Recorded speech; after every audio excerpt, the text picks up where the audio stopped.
ఇప్పుడే మనం చూసుకున్నట్లయితే తెలంగాణకి భారీ వర్షాలు అయితే ఉన్నాయన్నమాట. తెలంగాణ వ్యాప్తంగా భారీ వర్షాలు అయితే ఉన్నాయని చెప్పేసి వాతావరణ శాఖ అయితే కీలక అప్డేట్ అయితే ప్రకటించింది.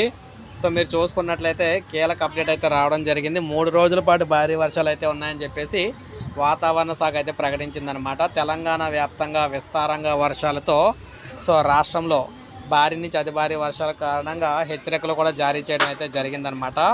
ఎల్లో హెచ్చరికలు అయితే జారీ చేయడం జరిగింది. సో మీరు ఇక్కడ చూసుకోవచ్చు, 3 రోజులు భారీ వర్షాలు, 11 జిల్లాల్లో ఉరుములు మెరుపులతో పాటు వానలు.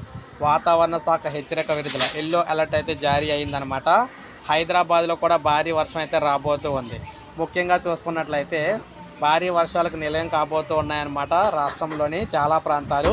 అందుకే 3 రోజుల పాటు భారీ వర్షాలంటూ తెలంగాణకు హెచ్చరికలు అయితే జారీ చేయడం జరిగింది. ఎల్లో అలర్ట్ అయితే జారీ చేశారు. ప్రజలందరూ కూడా అలర్ట్గా అయితే ఉండాలి. సో ఇది మనకు అఫీషియల్ అప్డేట్ అనమాట. ఒక లైక్ చేయండి, సబ్స్క్రైబ్ చేసుకోకపోతే మన ఛానల్ సబ్స్క్రైబ్ చేసుకొని ఫాలో అవుతానండి.